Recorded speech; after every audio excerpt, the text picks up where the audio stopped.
Puji nama Tuhan. Shalom. Sekali lagi shalom. Selamat datang dan selamat beribadah di rumah Tuhan pada pagi hari ini. Kita siapkan hati kita mau menyembah Tuhan, kita mau meninggikan Tuhan pada pagi hari ini. Namun sebelumnya kita bersama-sama berdoa. Mari kita berdoa. Selamat pagi Bapa, selamat pagi Yesus, selamat pagi Roh Kudus. Terima kasih Tuhan buat kasih setiamu, buat penyertaan Tuhan dalam setiap kehidupan kami. Kami ada karena kasih-Mu, kami ada karena anugerah Tuhan. Kami mau memuji memuliakan pada pagi hari ini. Kami datang dengan kerendahan hati. Kami mau memuliakan Engkau sebab Engkau Raja di atas segala raja, Tuhan di atas segala Tuhan. Dan saudara-saudara kami yang masih dalam perjalanan, Kau tibakan di tempat ini dengan selamat. Terima kasih Tuhan, terima kasih Yesus. Kami memulai ibadah pada pagi hari ini di dalam nama Tuhan Yesus. Haleluya, amin. Mari kita sama-sama berdiri di hadapan Tuhan. Kita akan pujian kita. Yesus kami puja, kami sembah sebagai Raja.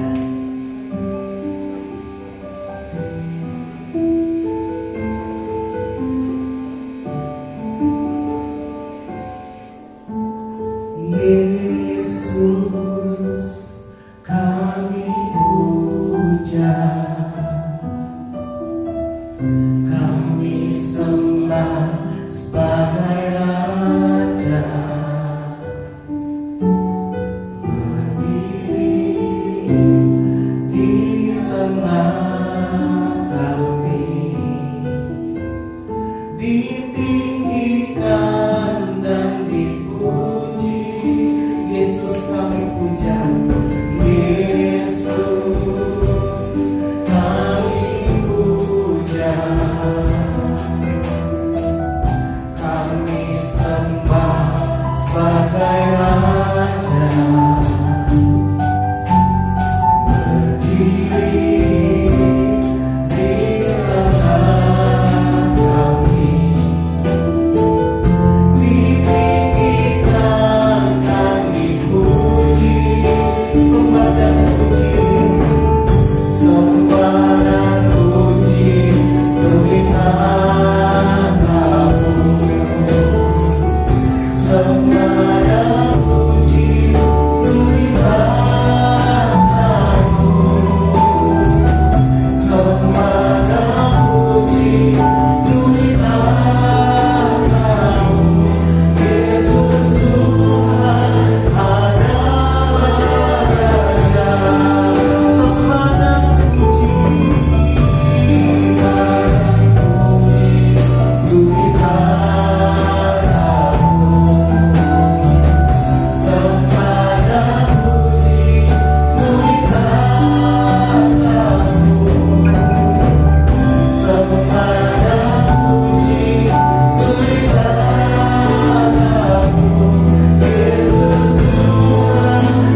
segalanya bagi kami Tuhan.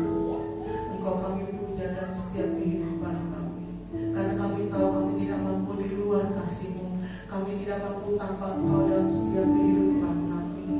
Kami tahu Tuhan, hanya Engkau yang sanggup, hanya Engkau yang mampu dalam kehidupan kami Tuhan. Terima kasih Tuhan, terima kasih Yesus. Sepanjang minggu Engkau menyertai kehidupan kami, sepanjang minggu Engkau memberkati kami, sepanjang minggu Engkau pelihara kami Tuhan.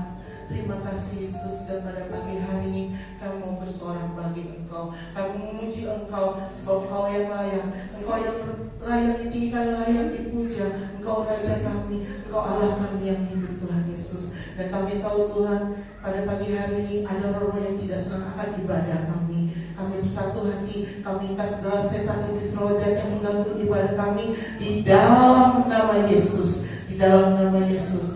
Biar roh Tuhan saja, roh Allah saja, roh kudus saja yang beracara atas setiap kami, memampukan kami, membebaskan setiap roh kami untuk lebih lagi memuji Engkau. Dan di dalam nama Yesus kami siap lebih lagi memuji Engkau. Haleluya, amin. Puji nama Tuhan, saya sapa sekali lagi, Shalom. Kita percaya bahwa Tuhan kita adalah Raja Maha Besar, amin. Dia sanggup melakukan segala sesuatu dalam kehidupan kita. Haleluya. Kita akan pujian Tuhan Raja Maha Besar. Haleluya.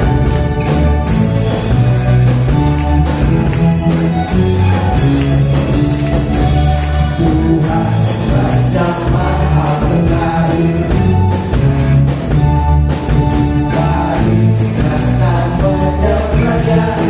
Tuhan Raja Maha Besar.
Shalom, puji Tuhan. Terima kasih untuk kesempatan yang diberikan kepada saya. Saya ingin berbagi kesaksian akan kebaikan Tuhan dalam kehidupan saya sekeluarga, dan saya rindu melalui kesaksiannya kita semua diberkati. Sekitar minggu kedua di bulan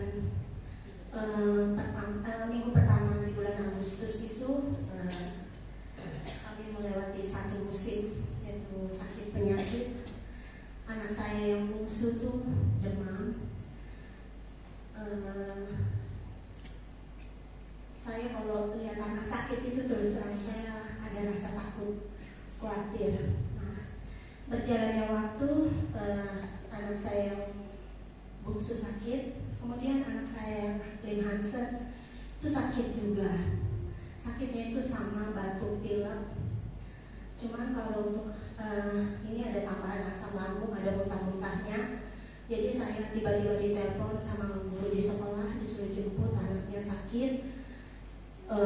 Saya itu sudah lemas karena kan dua-duanya sakit. Jadi saya benar kalau saya lihat anak saya sakit tuh rasanya kekhawatiran saya itu luar biasa, kadang-kadang mengalahkan kepercayaan saya kepada Tuhan.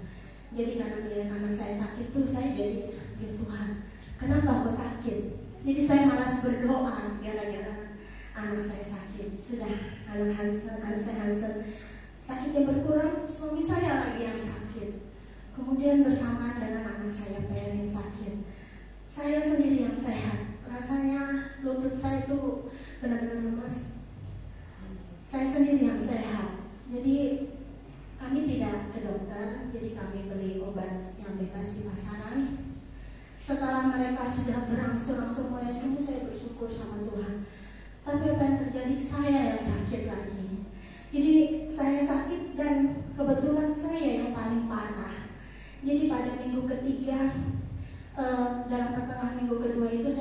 sakit hari Kamis. Itu saya memang demam tinggi. Kemudian saya nggak bisa bangun 2 hari. Kemudian saya masih berusaha, karena minggu ketiga itu saya tugas jadi WL, tapi karena kondisi dan saya tidak bisa memaksakan, akhirnya kami tidak ke gereja. Dan saya juga secara pribadi berterima kasih kepada Saudara Agus yang bersedia menggantikan saya menjadi WL. Jadi kami satu rumah tidak ke gereja karena yang lain itu sudah berangsur sembuh, tapi saya yang sakit.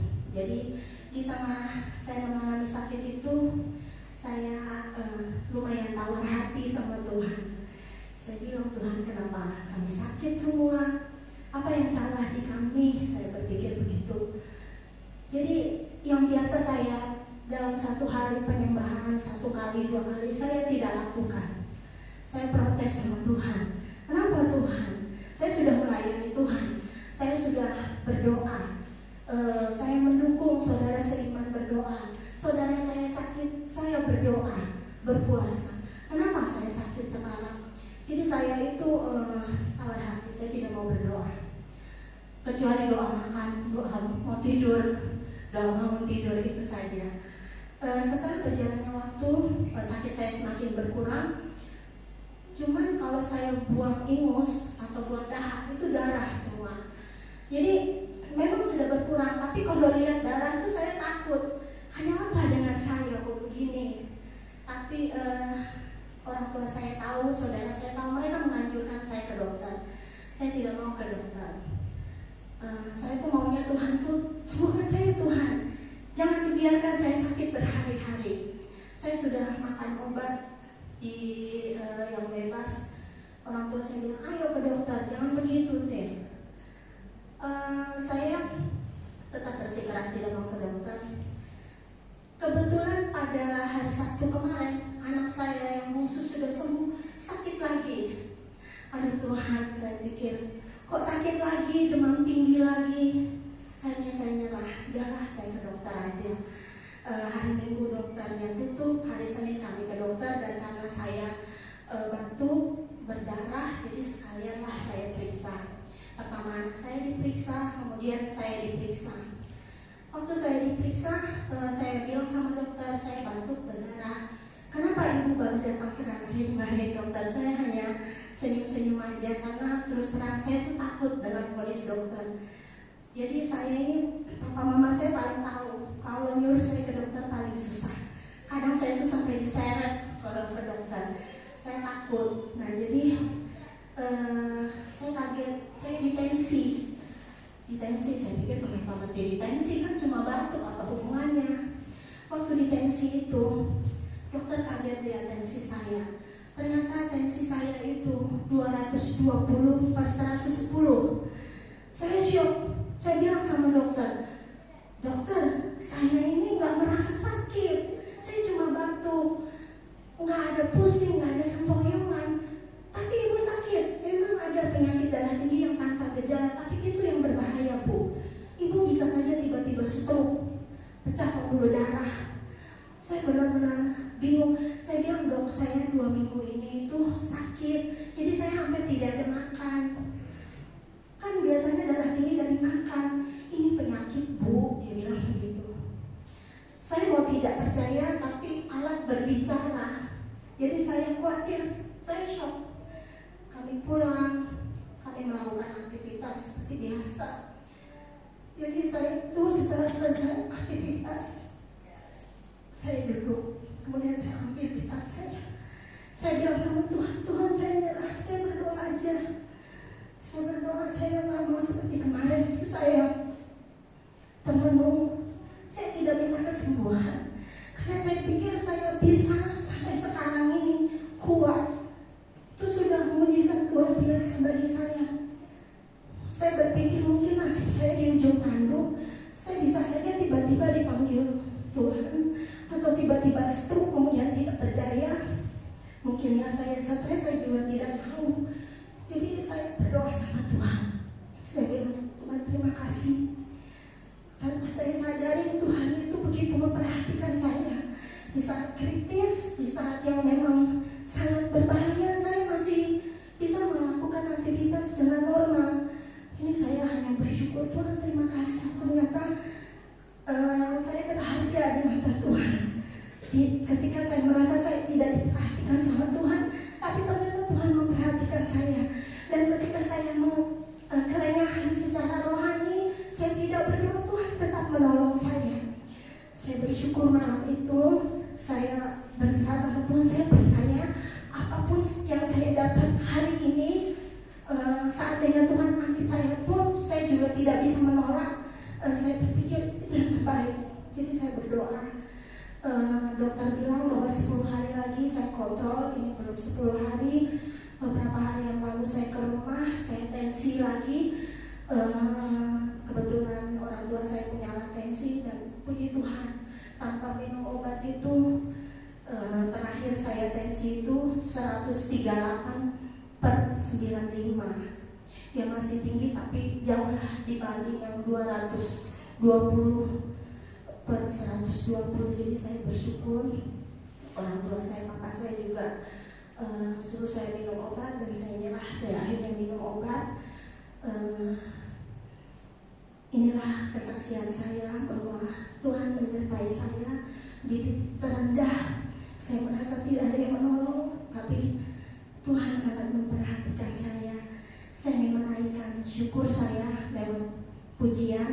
Mungkin Bapak Ibu tahu pujian ini, mari sama-sama kita menyembah Tuhan lewat pujian ini. Saya undang anak saya Perry. Kami ingin menyanyikan pujian tak terbatas kuasa-Mu.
kesimpulan bahwa saya bisa mengambil hikmahnya.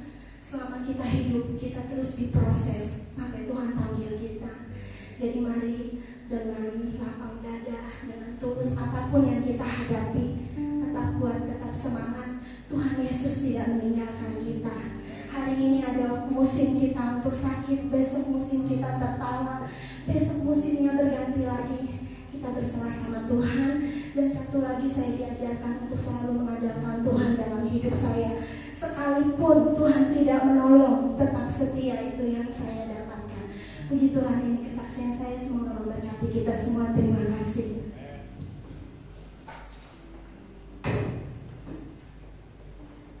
Puji nama Tuhan, kita sudah berkati melalui kesaksian Ibu Titin pada pagi hari ini. Dan selanjutnya kita akan memberikan persembahan. Mari siapkan persembahan kita pada pagi hari ini, dan kita akan bersatu di dalam doa. Saya minta dengan kasih Tuhan, Saudara Yosa memimpin kita dalam doa persembahan. Mari kita bersatu dalam doa. Allah Bapa yang berkata dalam kerajaan surga, kembali kami datang kehadiran-Mu Bapa. Kami perlu memuji dan memuliakan nama-Mu Tuhan. Sebentar kami akan memberikan persembahan kami Tuhan. Kiranya Engkau memberkati persembahan kami pada hari ini, hingga menjadi serupa yang harum dan berkenan di hadapan-Mu Tuhan. Inilah doa dan ucapan syukur kami dalam nama Yesus Kristus. Kami berdoa dan syukur. Haleluya. Amin. Amin. Yang bertugas disilakan. Selamat memberi Tuhan memberkati. Kita ke pujian kita. Allah sanggup.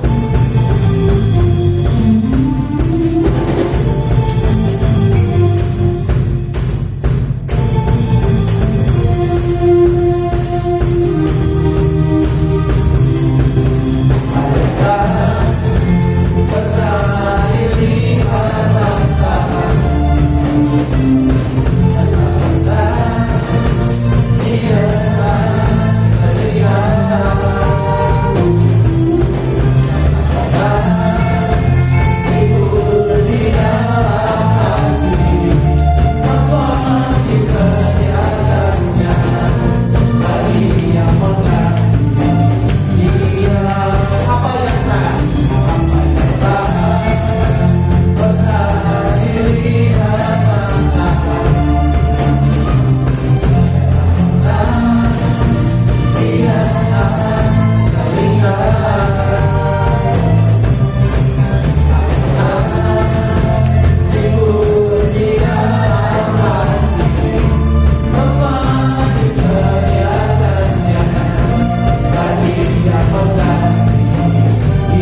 besar.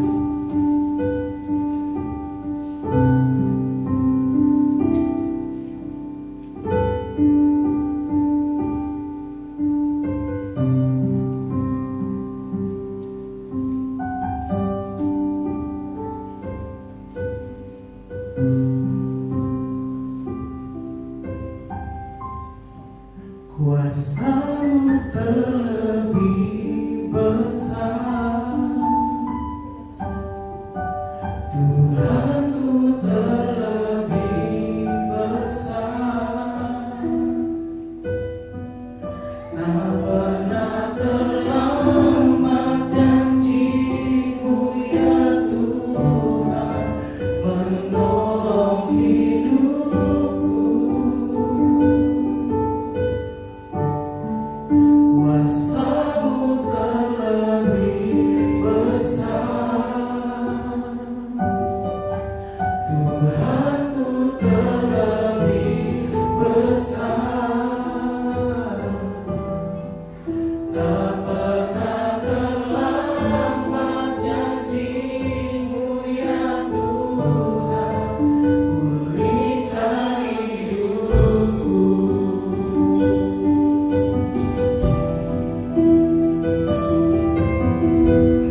seluruh kebenaran, dan kami jadikan pedoman di dalam hidup kami.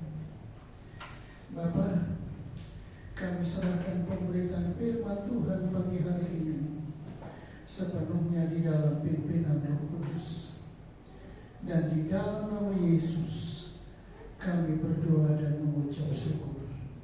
Haleluya. Amin. Silakan duduk.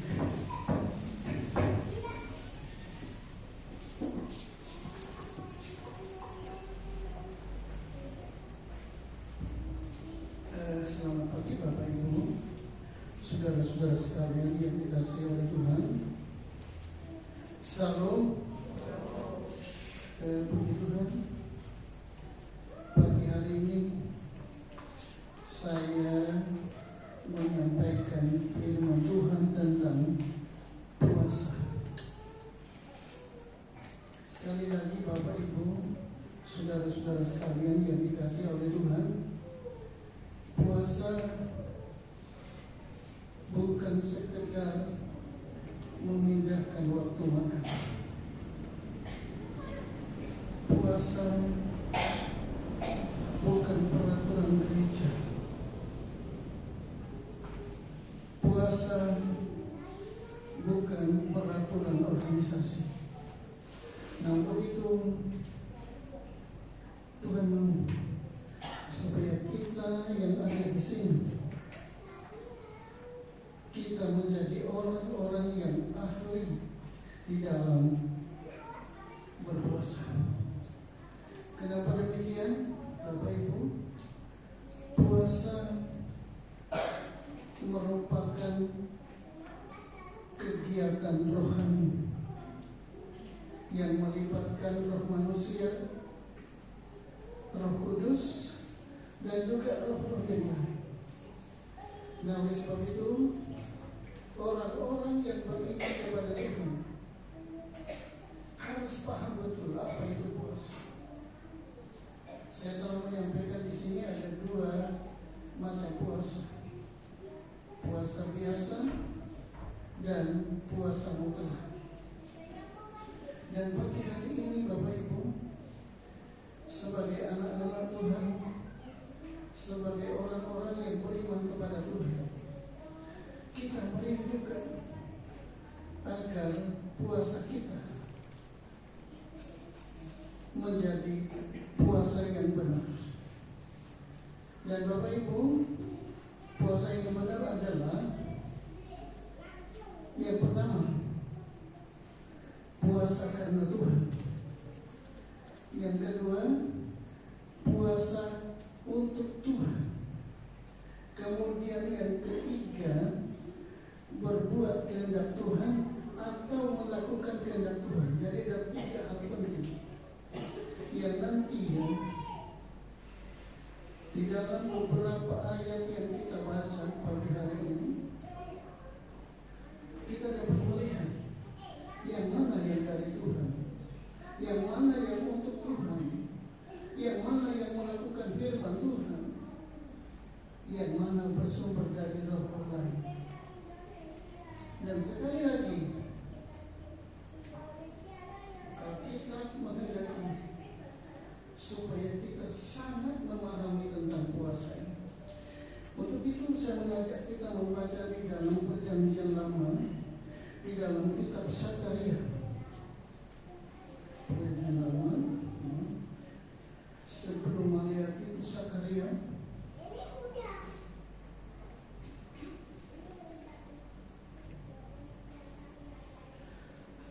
Sakaria pasal 7. Pasal 7 ayatnya yang kelima. Sakaria pasal 7 ayatnya yang kelima, yang berbunyi demikian: katakanlah kepada seluruh rakyat negeri dan kepada para imam demikian: ketika kamu berpuasa dan meratap dalam bulan yang kelima dan yang ketujuh selama 70 tahun ini, adakah kamu sungguh-sungguh berpuasa untuk aku? Bapak Ibu, saudara-saudara sekalian dikasih oleh Tuhan, di sana dikatakan bulan yang kelima, ya, dan bulan yang ketujuh. Ini berbicara tentang penanggalan janji. Jadi kalau bulan Masehi, bulan yang kelima itu bulan Juli, kurang lebih bulan Juli. Dan kemudian bulan ketujuh itu bulan September. Nah kemudian di sana dikatakan bahwa orang Israel ya melakukan itu 70 tahun, jadi satu generasi. Dan puasa pada bulan yang kelima itu dalam rangka memperingati bait suci di Yerusalem dihancurkan oleh Nebukadnezar Raja Babel. Nah kemudian pada bulan yang ketujuh itu memperingati terbunuhnya gubernur Gedalia, ya, Gedalia oleh orang-orang yang tidak bertanggung jawab. Nah, di dalam kedua peristiwa ini Allah mempertanyakan, apakah kamu berpuasa untuk aku? Untuk Tuhan. Kalau kita melihat di dalam ayat yang ke-8, yang di sana dikatakan, firman Tuhan datang kepada Sakaria bunyinya, beginilah firman Tuhan semesta alam, laksanakanlah hukum yang benar dan tunjukkanlah kesetiaan dan kasih sayang kepada masing-masing. Ayat 10, janganlah menindas janda dan anak yatim, orang asing dan orang miskin, dan janganlah merancang kejahatan dalam hal ini terhadap masing-masing. Kalau kita di sini sepertinya kurang jelas, Bapak Ibu, ya, sepertinya kurang jelas. Tapi supaya lebih jelas kita mau baca di dalam kitab Yesaya pasal 58, masih perjanjian lama. Kita baca ayat yang pertama dan kedua yang berbunyi demikian, serukanlah kuat-kuat, janganlah tahan-tahan, nyaringkanlah suaramu bagaikan sangkakala, beritahukanlah kepada umatku pelanggaran mereka, dan kepada kaum keturunan Yakub dosa mereka. Ayat 2, memang setiap hari mereka mencari aku dan suka untuk mengenal segala jalanku, seperti bangsa yang melakukan yang benar dan yang tidak meninggalkan hukum Allahnya. Mereka menanyakan aku tentang hukum-hukum yang benar. Mereka suka mendekat menghadap Allah. Amin. Sampai di sana. Bapak Ibu, saudara-saudara sekalian yang dikasihi oleh Tuhan, ini kondisi keadaan umat-umat pada zaman Nabi Yesaya. Di sini bisa dikatakan bahwa di dalam ayat yang pertama ya, serukanlah kuat-kuat. Di dalam Alkitab terjemahan yang lain disebut berteriak. Kita bisa bayangkan ya, seorang nabi disuruh berteriak kepada umat pilihan Tuhan, kepada umat yang notabene Tuhan telah berjanji untuk menyatakan sesuatu yang besar bagi mereka. Dan kalau kita melihat ayat yang kedua, luar biasa. berpuasa, Bapak Ibu, memang setiap hari mereka mencari aku. Jadi orang Israel setiap hari mencari Allah, mencari Tuhan. Dan kemudian mereka juga mencari hukum-hukumnya. Tetapi ayat yang ketiga ya, sampai dengan ayat yang keempat kita baca. Yang berbunyi demikian, mengapa kami berpuasa dan engkau tidak memperhatikannya juga? Mengapa kami merendahkan diri dan engkau tidak mengindahkannya juga? Sesungguhnya pada hari puasamu engkau masih tetap mengurus urusanmu, dan kamu mendesak-desak semua buruhmu.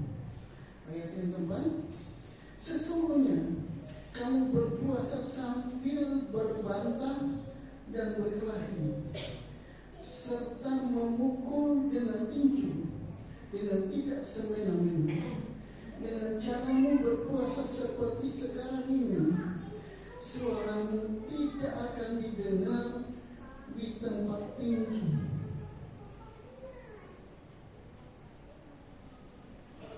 Umat pilihan Allah, Bapak Ibu, setiap hari mereka mencari Tuhan, ya. Setiap hari mereka menanyakan hukum Tuhan, tetapi ada sisi lain. Ini yang menjadi perhatian bagi kita semua. Ya. Mereka berkelahi, kemudian mereka menindas orang lain. Ya. Mereka melakukan sesuatu yang tidak baik.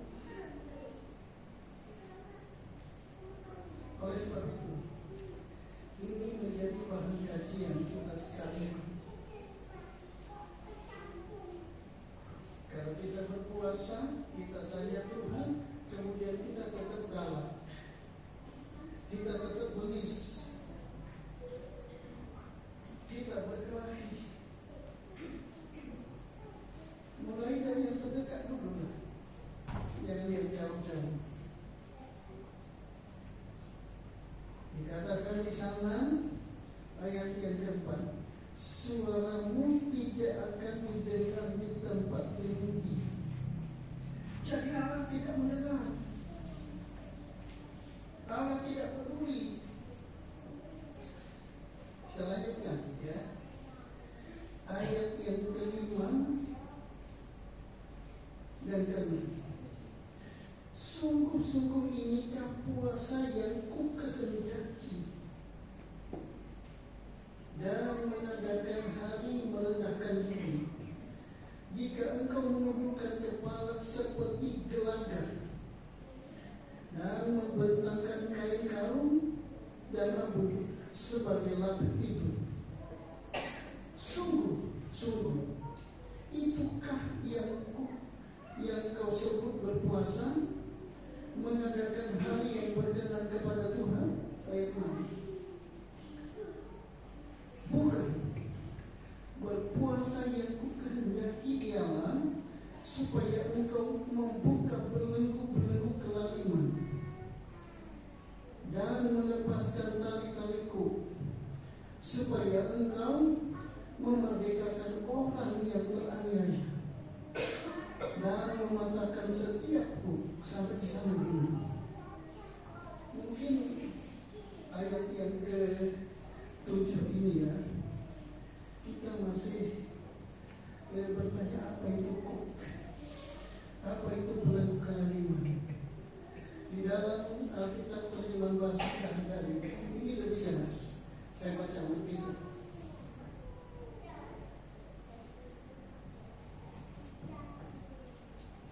Ayat yang ke-6 ya, sebagaimana yang saya baca tadi. Kelima dulu ya, kelima dulu. Inilah puasa yang kukehendaki, lepaskanlah belenggu penindasan dan beban ketidakadilan ya. Jadi di sana dikatakan belenggu penindasan dan beban ketidakadilan, dan bebaskanlah orang-orang tertindas. Berikut ayatnya yang ke-7, ya, ayat ini. Bagilah makananmu dengan orang yang lapar, terimalah orang-orang gelandangan di rumahmu, berilah pakaian kepada orang telanjang, dan jangan menolak saudaramu yang perlu ditolong. Nah, jadi Bapak Ibu, di dalam Alkitab terjemahan bahasa sehari-hari, kalau kebetulan Bapak Ibu ke kota besar yang ke Jawa atau mana, coba dicari artinya kurang lebih, ya, tetapi bahasanya lebih sederhana dan gampang untuk dipahami. Nah, jadi Bapak Ibu, ayat yang ke-5, ya, dan ke-6 itu tegas bahwa umat-umat pilihan Allah, orang-orang yang memiliki Allah yang maha besar dan maha kuasa, mereka setiap hari mencari Tuhan, mereka berpuasa, tetapi kelakuannya tidak berubah. Apa yang terjadi di luar sana itu juga yang dilakukan oleh mereka.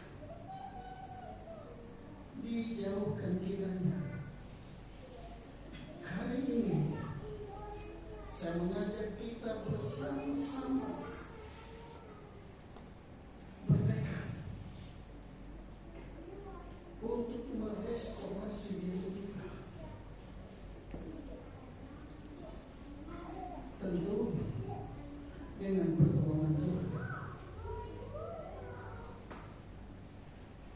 Ini bagian kedua, ya.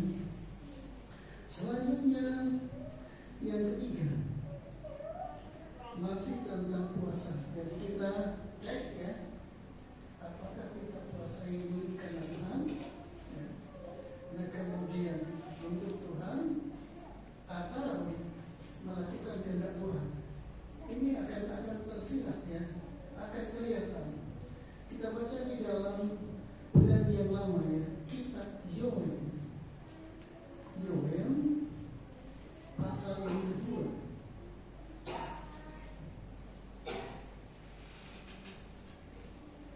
Yoel pasal 2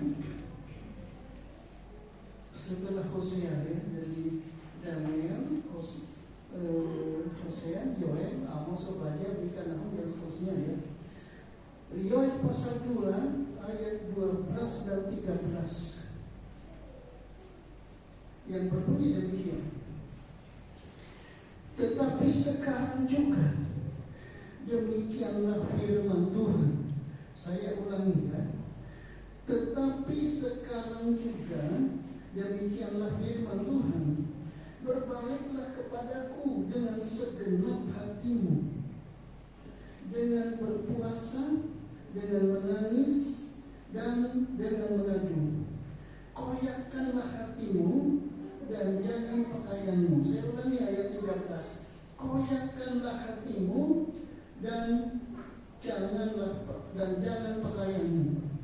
Berbaliklah kepada Tuhan Allahmu, sebab Ia pengasih dan penyayang, panjang sabar, dan berlimpah kasih setia, dan Ia menyesal karena hukumannya. Menyesal di sana, kalau kita lihat di dalam bahasa asli, berubah pikiran, ya. Jadi bukan menyesal dalam arti yang lain, ya, tapi Allah berubah pikiran. Nah, di sini kita melihat apa yang disampaikan oleh Yoel ini. Apakah puasanya untuk Tuhan atau karena Tuhan, atau melakukan kehendak Tuhan? Tersirat di sana. Dan ini menjadi, kalau di dalam dunia akademis, buku referensi, ya, buku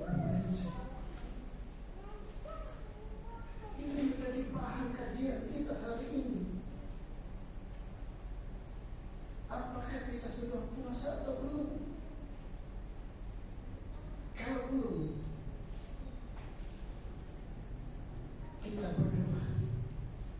Kita memohon kekuatan dari Tuhan. Saya percaya Bapak Ibu, karena Alkitab juga yang mengatakan bahwa dunia ini lembah air mata.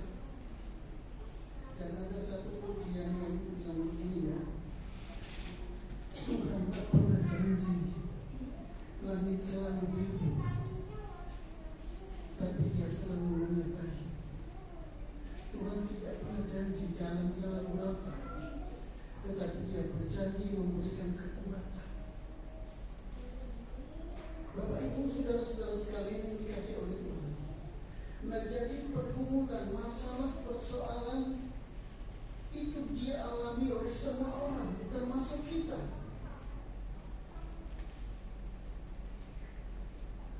Dan perbuatan rohani yang dikehendaki oleh Tuhan. Di sana dikatakan ayat yang ke-12, demikianlah firman Tuhan. Nah kemudian ayat yang ke-13, koyakkanlah hatimu dan jangan pakaianmu. Budaya di Israel kalau berduka cita, jubahnya yang dikoyak. Tapi untuk kita, jangan dikoyak bajunya, ya. Rugi kita. Tapi yang dikoyak hati. Dan kalau kita melakukan untuk Tuhan, kita melakukan karena Tuhan. Maksud saya melakukan puasa karena Tuhan. Kita berpuasa karena melakukan firman Tuhan. Alkitab menerangkan bahwa pribadi Allah merupakan satu pribadi yang luar biasa. Ayat yang 13 yang Ia pengasih. Allah kita tukang mengasihi, luar biasa. Nah kemudian penyayang, tukang menyayangi, ya. Nah berikut berlimpah kasih setia, dan Ia menyesal karena hukumannya. Allah berubah pikiran. Maka janji Allah menjadi milik kita. Hari ini ada banyak ayat. Kemudian saya mengajak kita membaca di dalam Injil Lukas, ya. Perjanjian baru, jadi tadi perjanjian lama, sekarang perjanjian baru. Lukas 18.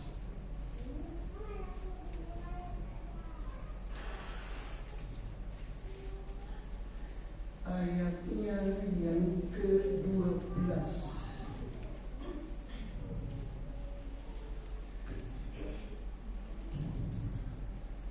Nanti sudah baca lengkap di rumah, ya. Ayat 12 dan 14.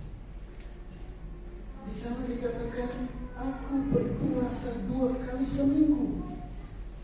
Aku memberikan persepuluhan dari segala penghasilanku. Kemudian ayat yang ke-14, ya. Aku berkata kepadamu, orang ini pulang ke rumahnya sebagai orang yang dibenarkan Allah, dan orang lain itu tidak. Sebab barang siapa meninggikan diri, ia akan direndahkan, dan barang siapa merendahkan diri, ia akan ditinggikan. Kalau kita mendengar doa orang Farisi ini, ya, dari awal, aku luar biasa, aku bersyukur kepadamu karena aku tidak sama dengan orang-orang lain, termasuk pemungut cukai itu. Tidak ada kurangnya, sempurna. Tetapi tahu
puasa ini karena Tuhan.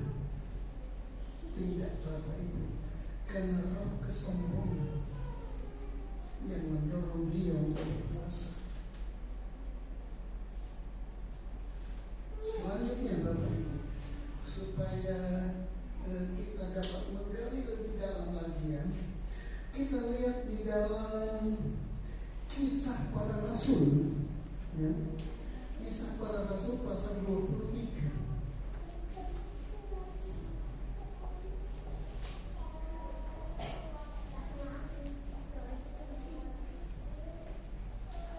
Kisah Para Rasul pasal 23 ayat 12 dan 13 kita baca.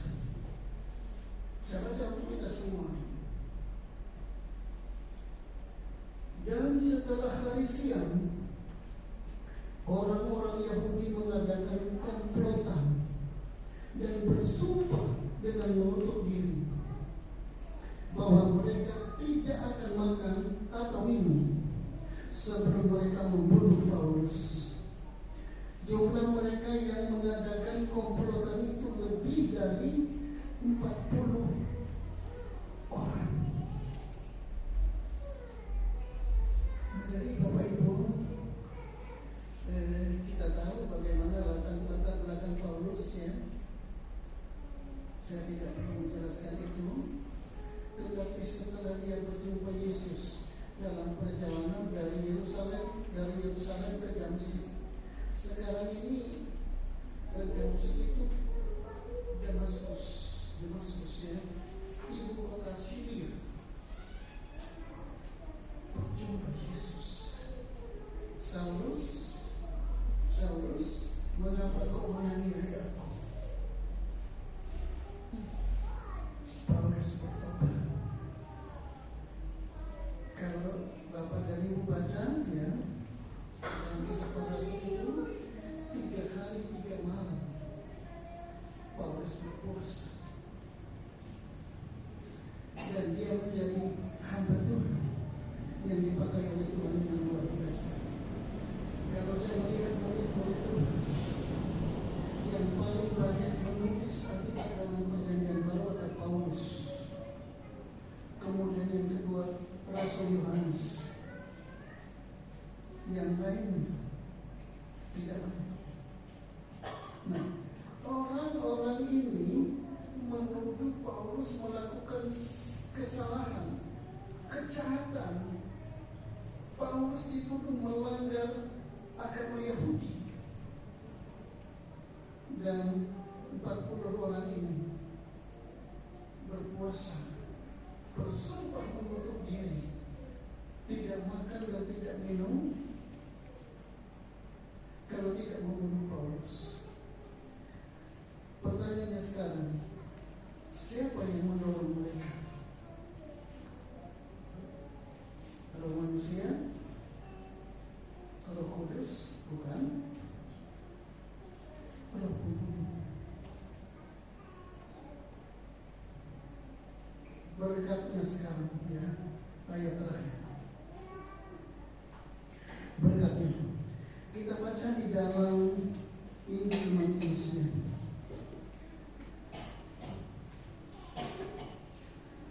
Pasal yang ke-6 ayatnya yang ke-16.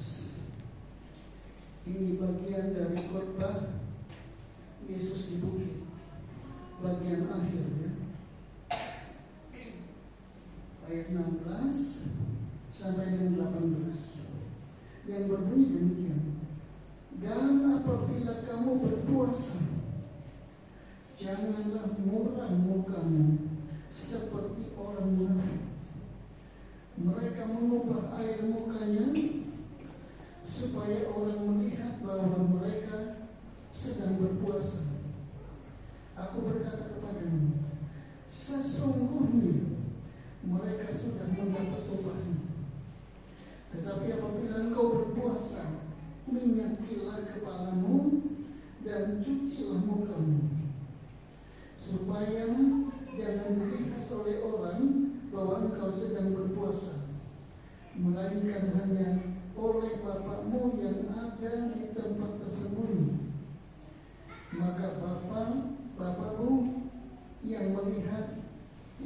tersembunyi akan membalaskan kepadamu. Bapak Ibu, saudara-saudara sekalian yang dikasihi oleh Tuhan, kalau kita melihat ya, ada dua kelompok manusia di sana. Yang pertama orang-orang munafik. Siapa mereka?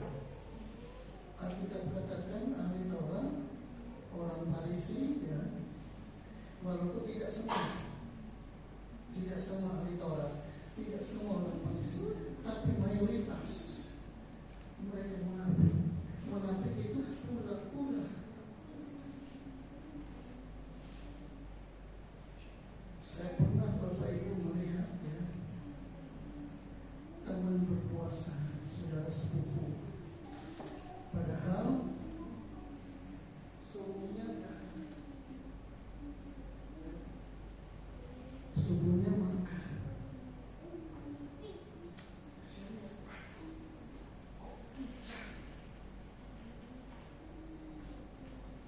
Yang ajaib itu orang kok bisa merubah mimik ya, air muka, sifat kelihatan. Ini terjadi di dalam kehidupan orang Israel, pemimpin agama lagi. Nah tentu yang seperti bukan dari Tuhan, bukan untuk Tuhan, bukan untuk melakukan kehendak Tuhan. Yang datang dari Tuhan ya, yang Roh Kudus mendorong. Ayat yang ke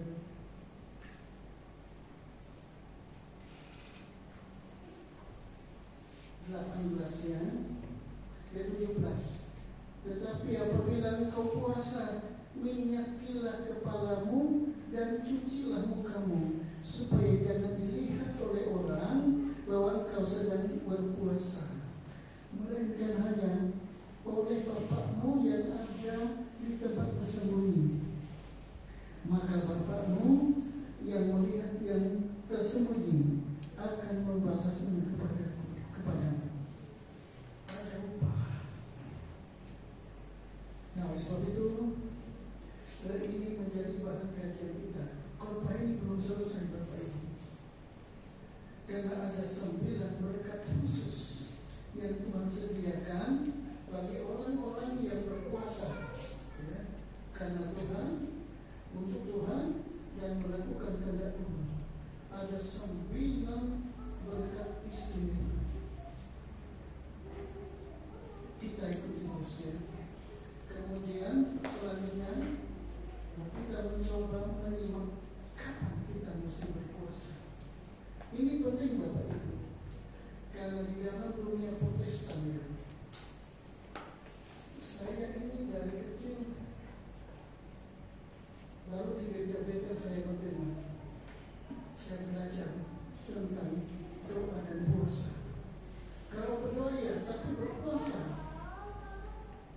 tidak. Kalau di gereja Katolik memang ada pelajaran khusus ya, ada pelajaran khusus tentang puasa ini. Nah, sama atau tidak saya tidak tahu, karena saya bukan orang Katolik. Tapi nanti coba tanya-tanya dengan orang-orang Katolik seperti apa puasa mereka. Nah, baik Bapak Ibu, demikianlah firman Tuhan yang dapat saya sampaikan pagi hari ini. Selanjutnya saya undang Bapak Dr. Andes Matius. Berikut Bapak Alfred SDMT dan Bapak Advento Tambunan Sarjana Hukum. Saya akan ke depan untuk melayani pertemuan kudus.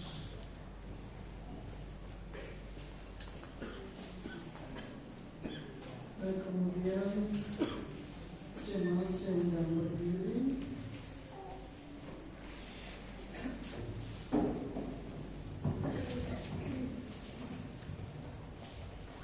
Kita sama-sama memuji Tuhan Yesus kemuliaan. Saya mau dibangun 100 untuk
Tuhan telah melayakkan kami sekalian, sehingga melalui keterlibatan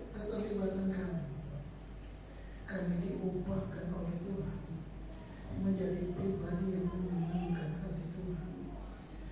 Melalui keterlibatan kami direstorasi oleh Allah, sehingga kami menjadi pribadi yang baru. Terima kasih Bapa.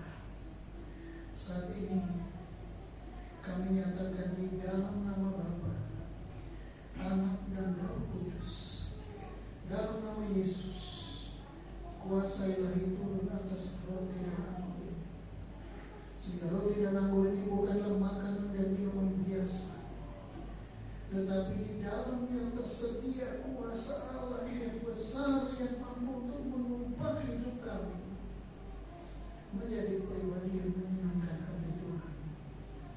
Terima kasih Bapa. Ini doa kami yang kami naikkan ke hadapan hadirat-Mu. Dan di dalam nama Yesus kami berdoa dan mengucap syukur. Haleluya. Amin. Silakan duduk. Kita memujikan salibnya salib. Salibnya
saudara-saudara sekalian yang dikasihi oleh Tuhan, angkat itu roti di tangan kanan kita.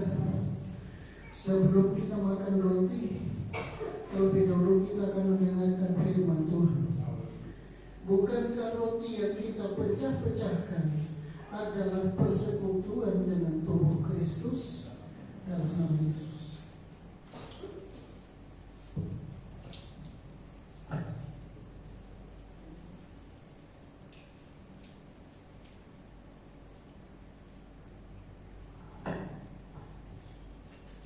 Angkat itu cawan di tangan kanan kita. Sebelum kita minum cawan Tuhan, terlebih dahulu kita akan mendengarkan firman-Nya.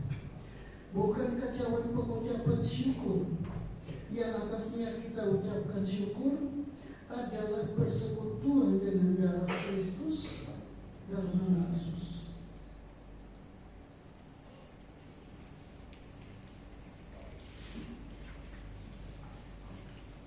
Haleluya. Engkau Allah yang maha baik, Engkau Allah yang maha kuasa, Engkau Allah yang maha sempurna. Terpujilah nama-Mu Bapa sampai selama-lamanya. Sungguh Tuhan, Engkau Allah yang luar biasa. Kami percaya kami semua dibolehkan Tuhan, kami menjadi pribadi yang baru. Dan kami juga percaya Bapa, kalau ada di antara kami yang sakit hari ini, kami disembuhkan Tuhan. Yang lemah dikuatkan, yang kekurangan diberkati. Terima kasih Tuhan Yesus, terima kasih Roh Kudus. Dalam kesempatan ini kami terus berdoa Bapa untuk saudara-saudara kami yang tidak sempat hadir hari ini. Kau bersama-sama mereka, Kau senantiasa memberikan yang terbaik buat mereka semua, sehingga mereka mengalami kelepasan, mereka mengalami pertolongan Tuhan. Janji Tuhan menjadi milik mereka. Dan di lain kesempatan mereka bisa bersama-sama kami di sini untuk memuji dan mengagungkan Tuhan, untuk menerima kasih karunia Tuhan, untuk menerima pertolongan Tuhan, untuk menerima mujizat Tuhan. Terima kasih Bapa. Kami percaya Kau hanya sejauh doa. Kau berkenan memberkati seluruh jemaat dengan berkat-Mu yang berlimpah. Dan Bapa, kami juga berdoa untuk bangsa dan negara kami. Tuhan, negara ini dalam kondisi tidak baik-baik saja. Ada banyak masalah, ada banyak persoalan yang membuat bangsa ini mengalami kegoncangan. Untuk itu, dari tempat ini kami satukan hati kami. Kami nyatakan di dalam nama Yesus, lawatan terjadi atas bangsa ini, sehingga Bapa, kegerakan-kegerakan terjadi di mana-mana tempat. Kegerakan-kegerakan yang besar melanda gerakan-gerakan yang besar melanda semua denominasi gereja, sehingga kami sekalian dapat menjadi saksi Tuhan. Bangsa ini dapat dimenangkan untuk Tuhan. Ke depan kami tidak mayoritas lagi. Terima kasih Tuhan Yesus, terima kasih Roh Kudus. Engkau baik buat kami sekalian. Kami percaya Tuhan telah memberkati semua pelayan Tuhan yang terlibat di dalam pelayanan hari ini. Tuhan telah memberkati seluruh jemaat Tuhan sesuai dengan janji Tuhan yang tertulis dalam kitab suci. Dalam nama Yesus kami berdoa dan mengucap syukur.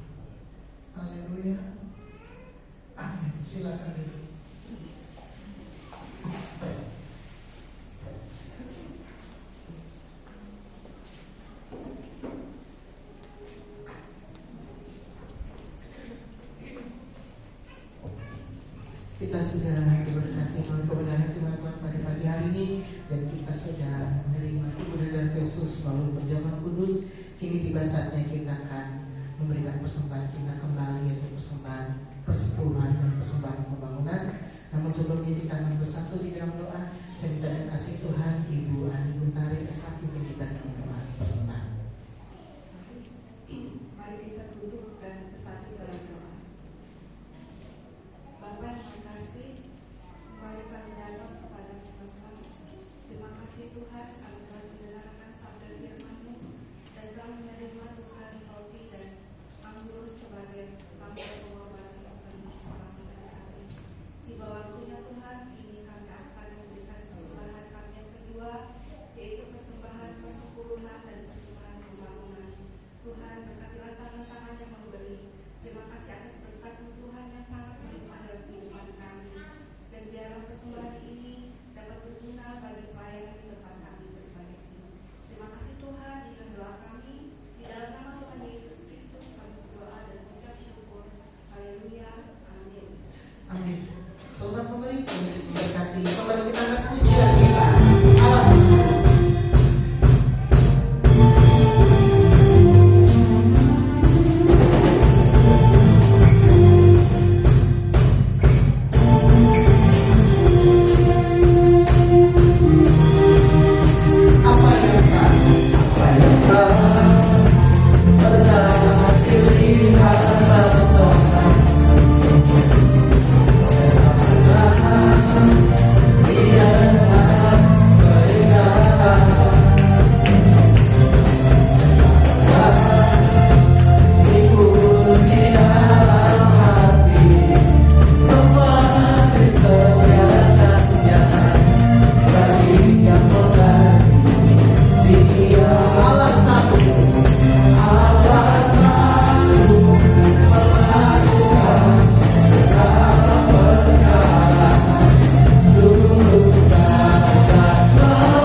Di rumah Tuhan pada tanggal 14 September 2025 dengan pelayan Tuhan, worship leader oleh Ibu Suryani, singer oleh Bapak Yuda Kasim, Ibu Sri Oktavia dan Saudari Hilda Lydia Natalia. Pembicara firman Tuhan oleh Bapak Dr. Andes Matius YN, petugas persembahan oleh Bapak Emil Suryanto dan Bapak Sukirno Andreas, operator LCD oleh Saudara Jason Purba, kemudian penerima tamu oleh Bapak Tiono dan Ibu Rohman. Dan Sore harinya dilanjutkan ibadah rutin WGBI Wanita Gereja Bethel Indonesia di tempat ini pada jam 4 sore atau pukul 16 waktu Indonesia Barat dengan pelayan Tuhan worship leader oleh Saudari Hilda Lydia Natalia, firman Tuhan oleh Ibu Alvina, persembahan atau kolektan oleh Ibu Nuriani SPD. Dan setelah ibadah ini, wanita-wanita Gereja Bethel Indonesia Jawa Bukit Sion harap bertahan sebentar, ada persembahan tali kasih. Demikian dapat saya sampaikan. Untuk selanjutnya saya serahkan kepada Bapak Gembala.